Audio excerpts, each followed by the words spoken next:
था, बीमारी थी, मेरी छोटी बहन को सालों से दुष्ट आत्माएं थी, हर जगह ले जाके देख लिया, कर्जे में थे, टेंशन में थे, काम बनता नहीं था, क्योंकि मेरे पास ये पासवर्ड।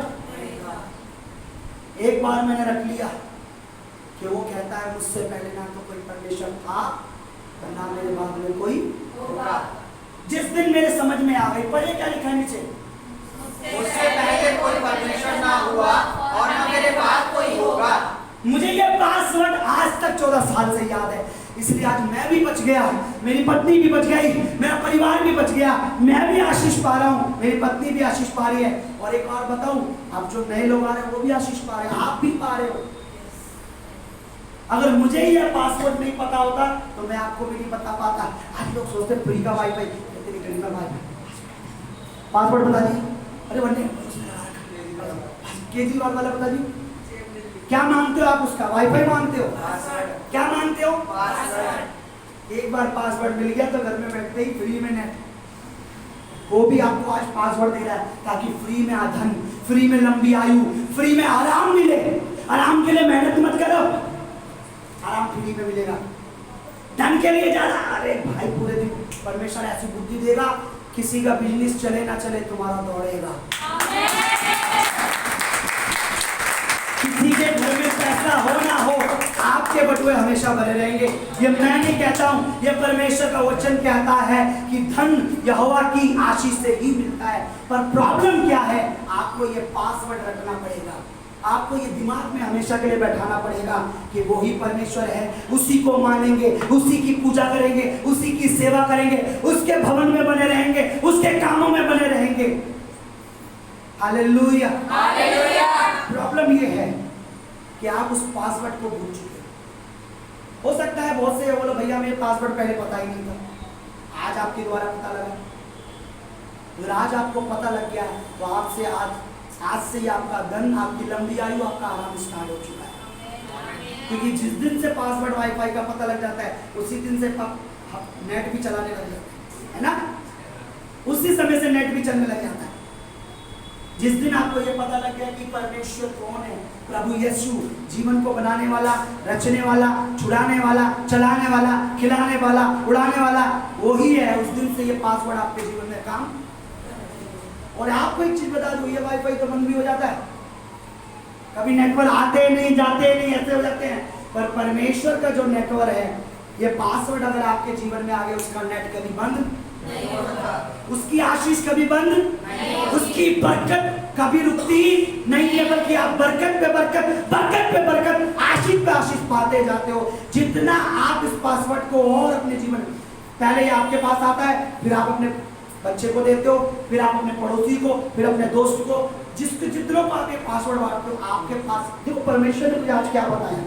आपको लग रहा पास्टर जी लेट हो गए, मैं कभी इस बुक में नहीं लिखता कोई बातें परमेश्वर की, मेरी बुक यहाँ पे आ गई थी, पहले परमेश्वर की दासी आई थी, घर में ये पड़ी थी, इसमें लिख के लाना पड़ा।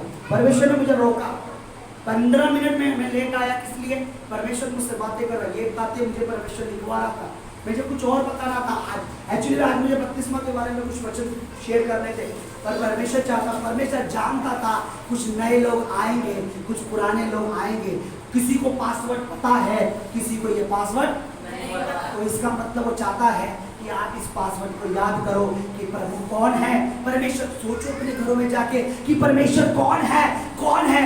परमेश्वर वो है जो आपके जीवन को बना सकता है, वो नहीं है जिसको मानने के बाद भी आप वही टेंशन, वही झगड़ा, वही कर्जा, वही बीमारी, अगर वही सब चीजें चल रही है तो सोच के देखो आप किसको मान रहे हो।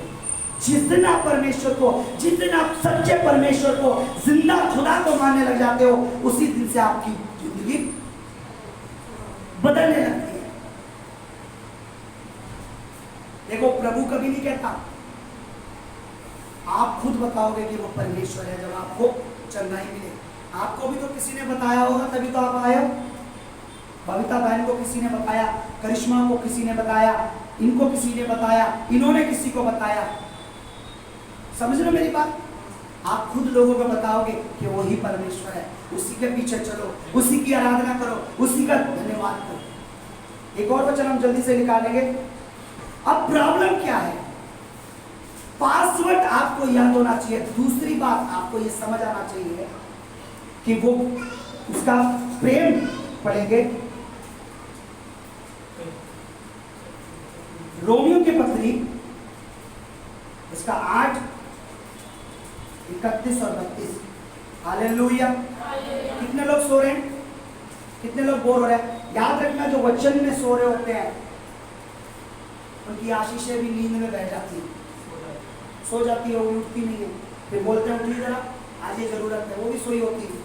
लेकिन जो वचन में जगे होते हैं उनकी आशीषें हमेशा जगी रहती है, उनकी बरकत हमेशा जगी रहती है। हालेलुया। पढ़ो जोर से। अतः हम इन बातों के विषय में क्या कहें? यदि परमेश्वर हमारी ओर है तो हमारा विरोधी कौन हो सकता है? जिसने अपने निज पुत्र को भी ना छोड़ा परंतु उसे हम सबके लिए दे दिया, वह उसके साथ हमें और सब कुछ क्यों ना देगा? सुनो, गलत पढ़ा है इन्होंने। वो उसके साथ हमें स्वर्ग का लिखा है, गलत तो नहीं पढ़ा। क्या लिखा है? हमें सब कुछ क्यों ना देगा? उसके वचन में लिखा है जिसने अपने इकलौते पुत्र को भी नरक छोड़ा। आप सब जानते हो, आपको पता है नहीं पता, मैं बता दूं, हम सब पापी हैं। जिन्होंने बपतिस्मा नहीं लिया उनकी बात करो, जिन्होंने एकदम के पाप माफ हो चुके हैं। हम पापी थे, हमने अपने कर्मों, अपने मन, अपनी बुद्धि, अपनी समझ के द्वारा हमेशा पाप किए। परमेश्वर हमसे इतना प्रेम करते थे कि उन्होंने अपना एक लौता पुत्र जिसका नाम प्रभु यीशु है हमारे लिए संसार में भेजा। हमारे पापों के लिए उन्हें मारे गए, कोड़े खाए, कीले टुकाए, हमारे लिए सूली पर चढ़े, हमारे लिए अपना लहू बहाया ताकि हमारे पाप माफ हो जाए। जो दंड हमें मिलने वाला था, जो सलीब हमें मिलने वाली थी, जो